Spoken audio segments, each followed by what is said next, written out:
Hi students, this is Learn the Skill. আজি আমি ভিডিঅ'টোৰ কথা পাতিম যে CEE 2025 কাউন্সেলিং প্ৰচেছটো কেনেকুৱা হ'ব, কি কৰিব লাগিব, তোমালোকে কি ভুল নকৰিব লাগিব, ঠিক আছে। এণ্ড যদি তোমালোকৰ মাৰ্কছ কমো আছে দেন তুমি বেলেগৰ ভুলৰ বাবে তুমি চিট পাই যাব পাৰা। তো কি হ'ব কি নহ'ব এণ্ড অল আমি সেই ভিডিঅ'টোত কথা পাতিম। তো ব'লা আমি ভিডিঅ'টো ষ্টাৰ্ট কৰোঁ। ফাৰ্ষ্ট অফ অল তোমালোকৰ যিটো কাউন্সেলিং আছে সেইটো আষ্টুৱে কণ্ডাক্ট নকৰে, সেইটো কণ্ডাক্ট কৰিব DTEA, director of technical education, ঠিক আছে। তেওঁলোকে কণ্ডাক্ট কৰিব। তো কেনেকৈ কণ্ডাক্ট কৰিব কি হ'ব আমি চাই লওঁ। ফাৰ্ষ্ট অফ অল তোমালোকৰ টোটেল 5টা কাউন্সেলিং হ'ব, ফাৰ্ষ্ট ছেকেণ্ড থাৰ্ড ফ'ৰ্থ ফিফ্থলৈকে। দেন AEC আৰু JECক বাদ দি স্পট কাউন্সেলিং হ'ব। জেনেৰেলি AEC আৰু JECক বাদ দিয়া যায়, গতিকে মে বি এইবাৰো বাদ দিব, ঠিক আছে। AEC আৰু JECক বাদ দি স্পট কাউন্সেলিং কণ্ডাক্ট কৰিব, ঠিক আছে। তো তোমাৰ উইদিন আজিৰ পৰা তোমাৰ 20 দিনৰ পৰা 30 দিনৰ ভিতৰত তোমালোকৰ নটিছখন ওলাই যাব লাগে। মে বি কেনেকৈ মানে যিখন চিট আহিব কেতিয়াৰ পৰা ষ্টাৰ্ট হ'ব এনল সেইবোৰ লিখা। তো মই পালে তোমালোকক জনাই দিম বাৰু। তো সেই চিটখন তোমালোকৰ 20 to 30 ডেইজৰ ভিতৰত আহি যাব। তোমালোকে এপ্লাই কৰিব লাগিব। এণ্ড কাউন্সেলিং প্ৰচেছটো কমপ্লিটলি অনলাইন বেচিছ হ'ব, ঠিক আছে। অফলাইন নহয়, কমপ্লিটলি অনলাইন বেচিছ হ'ব, ঠিক আছে। তো কেনেকৈ কণ্ডাক্ট হ'ব, তোমালোকে নিজৰ নাম ঠিকনা সেইবোৰ দি পেলাই ডকুমেণ্ট দি পেলাই তোমালোকে দিব লাগিব। এণ্ড সেই তাৰ ৰিজাল্টটো 10 ডেইজৰ ভিতৰত ওলাই আহিব, ঠিক আছে। তো ফাৰ্ষ্ট কাউন্সেলিঙৰ ছাপ'জ ৰিজাল্ট আহিলে ফাৰ্ষ্ট কাউন্সেলিঙত কি হ'ব আমি চাই লওঁ। ফাৰ্ষ্ট কাউন্সেলিঙত কি হ'ব, যেতিয়া ৰিজাল্ট আহিব ইমানেই বেছি হাই কাট অফ যাব যে তোমালোকে যিসকলৰ ৰেংক 2000 মানুহ আছে তাহাঁতেও ভাবিবলৈ বাধ্য হ'বা যে আমি চিট নাপাম নি। মানে যদি তোমালোকৰ 1000টো ৰেংক আছে তেনেহ'লেও তুমি JECত ক'ৰ ব্ৰাঞ্চ নাপাব পাৰা, ঠিক আছে। তোমালোকৰ যদি 900 চামথিং ৰেংক আছে তেনেহ'লেও তুমি এই JECত মেকানিকেল নাপাব পাৰা, ইমানেই হাই কাট অফ যাব, ঠিক আছে। ফাৰ্ষ্ট কাউন্সেলিঙত মানে কাট অফ বহুত হাই যায়, ঠিক আছে। যেতিয়া কাউন্সেলিং ৰিজাল্ট দিব তেতিয়া তোমালোকৰ 3টা অপশ্যন আহিব। তোমালোকৰ এটা আহিব ফ্ৰিজ কৰিবলৈ আহিব চিটটো, ছেকেণ্ড আহিব আপগ্ৰেডেশ্যন, এণ্ড থাৰ্ড আহিব reject and left from the entire counselling process. Fridge মানে কি হয়, ছাপ'জ তুমি AECত মেকানিকেল পাইছা, ঠিক আছে, কিন্তু তোমাৰ আগৰ প্ৰিফাৰেঞ্চটো কি আছিলে AECত ইলেক্ট্ৰিকেল বা AECত কম্পিউটাৰ চায়েন্স, কিন্তু তুমিতো AEC ইলেক্ট্ৰিকেল পঢ়িব বিচাৰিছা। তো তোমালোকে সেই আপগ্ৰেডেশ্যন অপশ্যনটো চিলেক্ট কৰিব লাগিব, বুজি পাইছা। ছাপ'জ তোমালোকে তোমালোকৰ ফাৰ্ষ্ট প্ৰিফাৰেঞ্চে আছিলে AECত ইলেক্ট্ৰিকেল এণ্ড তুমি ফাৰ্ষ্ট কাউন্সেলিঙতে পাইছা AEC ইলেক্ট্ৰিকেল, ঠিক আছে। তো তেতিয়া তোমালোকে চিটটো ফ্ৰিজ কৰিব লাগিব। যদি তুমি ছেটিছফাই হয় ফ্ৰিজ কৰিব লাগিব। যদি তুমি আগৰ প্ৰিফাৰেঞ্চটোত পাব বিচাৰা তেনেহ'লে তুমি আপগ্ৰেডেশ্যন কৰিব লাগিব।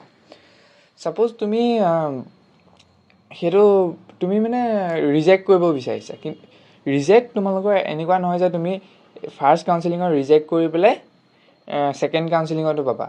যদি তুমি ৰিজেক্ট কৰা গোটেই এণ্টায়াৰ কাউন্সেলিং প্ৰচেছটোৰ পৰা তুমি আউট হৈ যাবা, অকল স্পটত অংশগ্ৰহণ কৰিব পাৰিবা। বুজি পালা মই কি কৈছোঁ? ভালকৈ মন দি শুনিবা। যদি তুমি নিজৰ বিচৰা মতে পাইছা ফ্ৰিজ কৰিব লাগিব। যদি তুমি ভাবিছা যে নাই মই ইয়াৰ আগৰ প্ৰিফাৰেঞ্চটো পাব বিচাৰোঁ তেনেহ'লে তুমি আপগ্ৰেডেশ্যন কৰিব লাগিব। যদি তুমি ৰিজেক্ট কৰি দিয়া তেনেহ'লে তুমি এণ্টায়াৰ কাউন্সেলিং প্ৰচেছৰ পৰা আউট হৈ যাবা, ঠিক আছে। তাৰপিছতে তুমি এখন অনলাইন একচেপ্টেঞ্চ লেটাৰ পাবা। একচেপ্টেঞ্চ লেটাৰখন তুমি নিজে চাইন কৰিব লাগিব, পেৰেণ্টছৰ চাইন কৰিব লাগিব, দেন DTEত আপলোড কৰি দিব লাগিব। সেইবোৰ আহি যাব টাইমত, সেইবোৰ তোমালোকে টাইমত গম পাবা। আপলোড কৰি দিব লাগিব। দেন তোমালোকে এখন এলটমেণ্ট লেটাৰ পাবা, তাত ধুনীয়াকৈ কি আছে লিখা থাকিব, ঠিক আছে। সেইখিনি লৈ পেলাই acceptance letter, allotment letter and documents কি আছিলে মই তোমালোকৰ ভিডিঅ' এটাত কৈ দিছোঁ, মই ভিডিঅ'টোৰ তলত দি দিম। সেইখিনি লৈ পেলাই তোমালোকে ফিজিকেলি সেই কলেজখনত এপিয়াৰ হ'ব লাগিব। কেতিয়া এপিয়াৰ হ'ব লাগিব সেই কলেজখনৰ ৱেবছাইটত জনাই দিব, ঠিক আছে। মই প্ৰতিটো কাউন্সেলিঙৰ পিছত প্ৰতিখন কলেজে কেতিয়া মাতিছে মই সেইটো ভিডিঅ' বনাই দিম। কি ডকুমেণ্ট বিচাৰিছে সেইটোও ভিডিঅ' বনাই দিম দৰকাৰ হ'লে। তো তোমালোকে সেইটো চিন্তা কৰিব নালাগে। আৰু তোমালোকে ফিজিকেলি প্ৰেজেণ্ট থাকিব লাগিব। আৰু ফিজিকেলি প্ৰেজেণ্ট থাকোঁতে তোমালোকৰ প্ৰায় সকলো চাৰ্টিফিকেট থাকিবই লাগিব, কিন্তু কাষ্ট চাৰ্টিফিকেটখন মেইন হয়। কাষ্ট চাৰ্টিফিকেট EWS তোমালোকৰ যিয়ে আছে সেইখন মেইন হয়। যদি সেইখন নাথাকে তোমালোকে কাউন্সেলিঙৰ পৰা আউট কৰি দিব, ঠিক আছে। তোমালোকে সেই এডমিশ্যনৰ লগত নিদিব, ঠিক আছে, তো প্ৰচেছটো বুজি পালে ফাৰ্ষ্ট কাউন্সেলিঙত কোনোবাই এডমিশ্যন লৈছে বা কোনোবাই এডমিশ্যন নল'লে। তাৰপিছত আহিব ছেকেণ্ড কাউন্সেলিঙত কাট অফ প্ৰায় ছেমেই থাকে, কিন্তু অকণমান ডিফাৰেঞ্চ হয়, ঠিক আছে, অকণমান কাট অফটো কমি যায়। ছেকেণ্ড কাউন্সেলিঙত কি হ'ব, কিছুমানে নতুনকৈ এলটমেণ্ট হ'ব, ঠিক আছে, কিছুমান নতুনকৈ ছিট পাব, মানে আপগ্ৰেডেশ্যন হোৱা নাছিলে, ছেকেণ্ড কাউন্সেলিঙত নতুনকৈ ছিট পাইছে। এণ্ড কিছুমান হৈছে আপগ্ৰেডেশ্যন হ'ব। ছাপ'জ কিছুমান JEC মেকানিকেল আছিলে, আপগ্ৰেডেশ্যন হৈ পেলাই AEC মেকানিকেল পাই যাব। বুজি পালা? তো তেওঁলোকে নিউ এডমিশ্যনে কি কৰিব লাগিব, ছেইম প্ৰচেছ ফিজিকেলি প্ৰেজেণ্ট থাকিব লাগিব। ফিজিকেলি প্ৰেজেণ্ট থাকি পেলাই ডকুমেণ্ট ভেৰিফিকেশ্যন কৰিব লাগিব, দেন তোমালোকৰ হৈ যাব। এণ্ড যিসকল আপগ্ৰেডেশ্যন হ'ল, তোমালোকে একো কৰিব নালাগে, তোমালোকৰ নিজে আপগ্ৰেডেশ্যন হৈ যাব। তোমালোকে ফিজিকেলি যিহেতু এখন কলেজত প্ৰেজেণ্ট আছিলা, দেন তাত থকা কোনো প্ৰয়োজনীয়তা নাই, ঠিক আছে। দেন থাৰ্ড কাউন্সেলিঙত আহিব, একেই প্ৰচেছ, কিছুমান নিউ এডমিশ্যন হ'ব, কিছুমান আপগ্ৰেডেশ্যন হ'ব, and cut off slightly decrease হ'ব, ইয়াত অকণমান কাট অফটো কমিব, ঠিক আছে। এতিয়া আহিছোঁ ফ'ৰ্থ কাউন্সেলিঙত কিছুমানে ছিট পাব, কিছুমানৰ আপগ্ৰেডেশ্যন হ'ব, এণ্ড ইয়াতে মেইন টাৰ্ণিং পইণ্টটো আহিব, ঠিক আছে। তো তোমালোকে সেইখিনিলৈকেতো ঠিকেই গৈ আছিলা। এতিয়া কি হ'ব, তোমালোকে ফাইনেল এডমিশ্যন ল'ব লাগিব। ফাইনেল এডমিশ্যন মানে কি, তোমালোকে যেতিয়া ফিজিকেলি প্ৰেজেণ্ট আছিলা সেই কলেজখনত, first counselling, second counselling, third counselling, তেতিয়া তুমি এটা পে'মেণ্ট কৰিব লাগিব। সেই পে'মেণ্টটো কিমান, 10K, 10,000 টকা তুমি পে'মেণ্ট কৰিব লাগিব, ঠিক আছে। যদি তোমাৰ সেই কলেজখনৰ পৰা বেলেগ এখন কলেজলৈ ট্ৰান্সফাৰ হৈ যায়, তেনেহ'লে তোমালোকৰ 9K ট্ৰান্সফাৰ হ'ব, 1K তোমালোকৰ ডিডাক্ট হৈ যাব, ঠিক আছে। 1K তুমি তাত আকৌ পে'মেণ্ট কৰিব লাগিব। এতিয়া যেতিয়া ফাইনেল এডমিশ্যন হ'ব, প্ৰত্যেকখন কলেজে নিজৰ ফিজটো দিব, ঠিক আছে।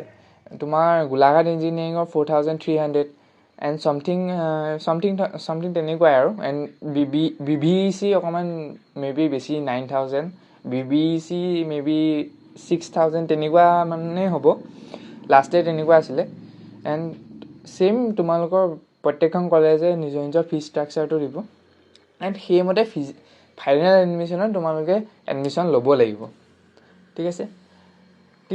ফাইনেল এডমিশ্যন ল'ব লাগিব, মানে তুমি 10K আগতে দিয়া আছিলে, এণ্ড 4K আমি এভাৰেজ ধৰিছোঁ, 4K দি পেলাই তোমালোকে ফাইনেল এডমিশ্যনটো ল'ব লাগিব, ঠিক আছে। আৰু যদি তুমি আপগ্ৰেডেশ্যন হৈছা, কোনোবা এখন কলেজৰ পৰা কোনোবা এখনলৈ গৈছা, সেই নতুন কলেজখনত তোমালোকে 1,000 বেছি দিব লাগিব, কাৰণ তোমাৰ 1,000 আগতে ডিডাক্ট হৈছিলে, ঠিক আছে, বুজি পালা। ফাইনেল এডমিশ্যন ল'ব লাগিব, এণ্ড ফাইনেল এডমিশ্যন লোৱাৰ আগত DTE এটা চান্স দিয়ে যে তুমি যদি নিজৰ ছিটটো উইথড্ৰ কৰিব বিচাৰা, উইথড্ৰ কৰি ল'ব পাৰা, তেতিয়া তোমাৰ ফিজটো ৰিফাণ্ড হৈ যাব। তুমি যদি 10K দিছিলা, তোমাৰ 9K ৰিফাণ্ড হৈ যাব, 1K ডিডাক্ট হ'ব, এণ্ড 9K ৰিফাণ্ড হৈ যাব। আফটাৰ ফাইনেল এডমিশ্যন যদি তুমি ফাইনেল এডমিশ্যনত এবচেণ্ট থাকা, তেনেহ'লে তোমাক নামটো কাটি দিব, তোমাৰ নামটো মানে গুচি যাব, ঠিক আছে। তুমি পইচাও ৰিফাণ্ড নাপাবা, তুমি একো নাপাবা মানে, ঠিক আছে। ছাপ'জ তুমি ফাইনেল এডমিশ্যন লৈ দিলা, তাৰপিছত ভাবিছা যে মই ছিটটো কেঞ্চেল কৰোঁ, তুমি ছিটটো কেঞ্চেলেই কৰিব পাৰিবা, তুমি পইচাটো ৰিটাৰ্ণ নোপোৱা। বুজি পালা মই কি কৈছোঁ? ফাইনেল এডমিশ্যনৰ আগত এটা ছিট উইথড্ৰ ন'টিচ ওলাব, ছিট উইথড্ৰ কৰিলে পইচা বাপচ পাবা, কিন্তু ছিট উইথড্ৰ নকৰিলে পইচা বাপচ নোপোৱা। আৰু মেক্সিমাম ষ্টুডেণ্টে এই দুখতে ছিটটো উইথড্ৰ কৰি লয়, কাৰণ তেওঁলোকে ডিজায়াৰ ব্ৰাঞ্চ বা ডিজায়াৰ কলেজটো নাপায়, ঠিক আছে। কিছুমানে ভাবিছে মই JEC মেকানিকেল পালে পঢ়িম, যদি নাপাওঁ মই ড্ৰপ দি দিম, ঠিক আছে, কিন্তু ছাপ'জ সেই ল'ৰাজনে ফাৰ্ষ্ট JEC ইনষ্ট্ৰুমেণ্টেশ্যনত পাই আছে, ফ'ৰ্থ কাউন্সেলিঙলৈ JEC ইনষ্ট্ৰুমেণ্টেশ্যনত পাই আছে, সি আপগ্ৰেডেশ্যন দি থৈছে মেকানিকেললৈ, কিন্তু সি মেকানিকেল পোৱাগৈ নাই। এতিয়া সি কি কৰিব, ফ'ৰ্থ কাউন্সেলিঙত নিজৰ নামটো উঠাই দিব। যেতিয়াই নিজৰ নামটো উঠাই দিব, সেই ছিটটো ভেকেণ্ট হৈ গুচি গ'লে, তেনেকৈ মেক্সিমাম ষ্টুডেণ্টে কৰিব। মেক্সিমাম ষ্টুডেণ্টে কৰাৰ লগে লগে ফিফ্থ কাউন্সেলিঙত কি হ'ব, কাট অফ ডিক্ৰিজ এব্ৰাবলি মানে একদম চিধি ডিক্ৰিজ হৈ গুচি যাব, ঠিক আছে। সেইকাৰণে ফিফ্থ কাউন্সেলিঙত অকণমান কাট অফটো কম হয়, কাৰণ ফ'ৰ্থ কাউন্সেলিঙৰ পিছত মেক্সিমাম ষ্টুডেণ্টে নিজৰ ছিটটো উইথড্ৰ কৰি লয়, ঠিক আছে। কিছুমানে কি কৰে, জিষ্টত পাৱাৰ ইলেক্ট্ৰনিক্স ইনষ্ট্ৰুমেণ্টেশ্যন পায়, তো তেওঁলোকে ছিটটো উইথড্ৰ কৰি লয়, কাৰণ তেওঁলোকক সেইটো নালাগে, কিন্তু তেওঁলোকে নাজানে যে ফিফ্থ কাউন্সেলিঙত সেইটো আপগ্ৰেডেশ্যন হৈ গুচি যাব, ঠিক আছে। মেক্সিমাম হয়েই মানে, ঠিক আছে। তো সেইডোখৰত কিছুমানৰ প্ৰব্লেম হয়। তো আৰু সেইকাৰণে ফিফ্থ কাউন্সিলিঙত কম মাৰ্কছ কম ৰেংক থাকিলেও মেক্সিমাম ষ্টুডেণ্টে হেৰি পাই যায়, ছিট পাই যায়। বুজি পালা? ফিফ্থ কাউন্সিলিঙৰ 15 days পিছত স্পট কাউন্সিলিং হ'ব, ডিপেণ্ডিং অন দ্য ভেকেঞ্চি। কিমান ভেকেঞ্চি আছে প্ৰত্যেকখন কলেজত সেইটো উলিয়াব, মই সেইটো দি দিম পালে। তাৰপিছত তোমালোকৰ হেৰিটো ওলাই যাব, ঠিক আছে। ওলোৱাৰ পিছত কি হ'ব, তোমালোকৰ স্পট কাউন্সিলিং অকাৰ হ'ব। সেইটো কেনেকৈ কি হয় মই ভিডিঅ' এটাত কৈ থৈছোঁ, মই আকৌ এবাৰ হোৱাৰ আগে আগে কৈ দিম বাৰু, ঠিক আছে। সেইটো হ'ব। আৰু এটা কথা, ফ'ৰ্থ কাউন্সিলিঙৰ পিছত ক্লাছবোৰ জেনেৰেলি ষ্টাৰ্ট হৈ যায়। ফিফ্থ কাউন্সিলিং হোৱাৰ আগতে ক্লাছবোৰ অকণমান ষ্টাৰ্ট হয়। এইটো তোমালোকৰ মানে একো মেটাৰ নকৰে। কিছুমানে ভাবে বহুত মেটাৰ কৰে, কিন্তু একো মেটাৰ নকৰে এইটো, ঠিক আছে। তোমালোকে এইটো চিন্তা কৰিব নালাগে, পিছত এইটো মেনেজ হৈ যায়, বেছি নহয় মেনেজ হৈ যায়। আৰু স্পট কাউন্সিলিঙলৈকে তোমালোকৰ এমাহ 20 days মান ক্লাছ ষ্টাৰ্ট হৈ যায়, ঠিক আছে। এতিয়া আহিছোঁ নেক্সট পইণ্টলৈ। ছাপ'জ ফিফ্থ কাউন্সিলিঙত কিছুমানে ডিজায়াৰ ব্ৰাঞ্চটো নাপালা, ডিজায়াৰ কলেজখন পালা কিন্তু ডিজায়াৰ ব্ৰাঞ্চটো নাপালা, কি কৰিবা? চোৱা, যেতিয়া তোমালোকৰ ফিফ্থ কাউন্সিলিং হ'ল, তাৰপিছত স্পট কাউন্সিলিং হ'বনে? সেই স্পট কাউন্সিলিঙৰ সময়ত তোমালোকৰ ইনষ্টিটিউটখনৰ ভিতৰত ব্ৰাঞ্চটো ট্ৰেন্সফাৰ হ'ব, ঠিক আছে। According to your CEE rank ব্ৰাঞ্চটো ট্ৰেন্সফাৰ হ'ব। ব্ৰাঞ্চ ট্ৰেন্সফাৰ হওঁতে বহুত ষ্টুডেণ্টে বেলেগ পাই যায়, ঠিক আছে। বুজি পালা? বহুতে মানে ছাপ'জ জিষ্টত পাৱাৰ ইলেক্ট্ৰনিক্স পঢ়ি আছে, কিছুমানে ETC পাই যায়, কিছুমানে ETC পঢ়ি আছে মেকানিকেল পাই যায়, মেকানিকেলে চিভিল পাই যায়, লাইক ডেট মানে। বা JEC ইনষ্ট্ৰুমেণ্টেশ্যন পঢ়ি আছে, তেওঁলোকে মেকানিকেল পাই যায়। AECত ইণ্ডাষ্ট্ৰিয়েল পঢ়ি আছে, তেওঁলোকে মেকানিকেল পাই যায়, চিভিল পাই যায়। তো লাইক ডেট মানে according to CEE rank card, ঠিক আছে। ৰেংকটো মতে হ'ব। আৰু প্ৰত্যেকখন কলেজে কৰে নে নকৰে মই নাজানো, কিন্তু কিছুমান কলেজে কৰে, ঠিক আছে। মই চব কলেজে কৰে বুলি কোৱা নাই, কিন্তু মেক্সিমাম কলেজে কৰে, ঠিক আছে।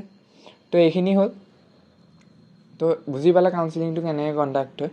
আৰু এটা কথা, ফিজিকেল ভেৰিফিকেশ্যনৰ সময়ত তোমালোকে প্ৰেজেণ্ট থাকিবই লাগিব, ঠিক আছে। তুমি যদি ফাৰ্ষ্ট কাউন্সিলিঙত পালা, একচেপ্ট কৰিলা, তোমালোকে ছিটটো চাব ফ্ৰিজ কৰি পেলাই তোমালোকে একচেপ্টেঞ্চ লেটাৰ এখন পালা, একচেপ্টেঞ্চৰ পিছত এলটমেণ্টো পালা।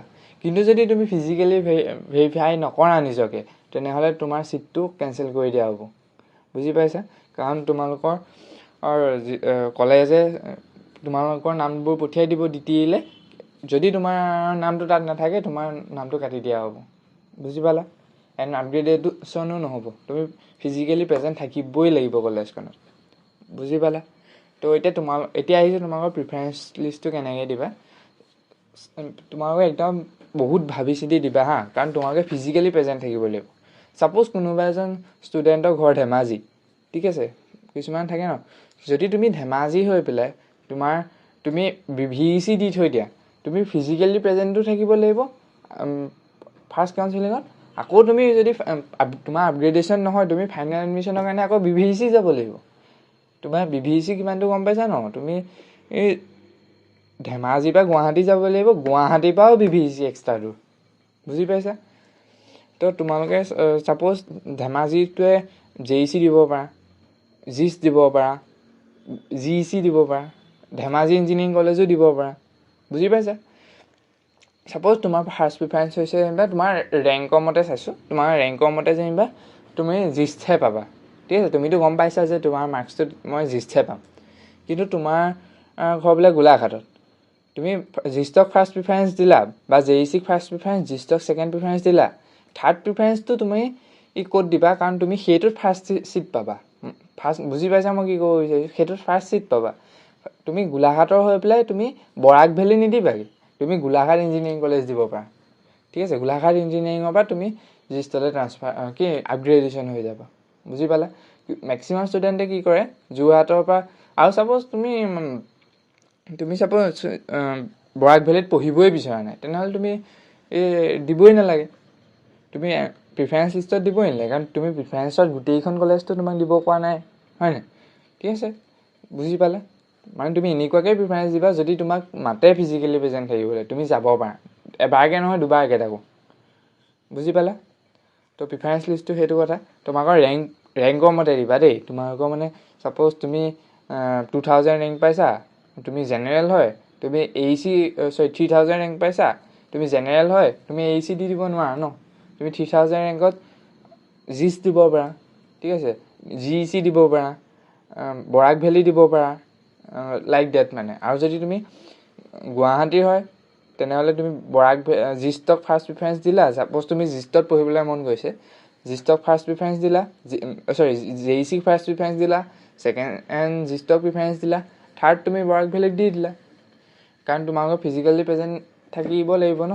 যদি ছাপ'জ তুমি চিটটো পালেই হ'ল ক'ৰবাত, তো তুমি এনেকুৱা এখন কলেজ যায় যিখনত তুমি প্ৰেজেণ্ট থাকিবলৈ সুবিধা হয়।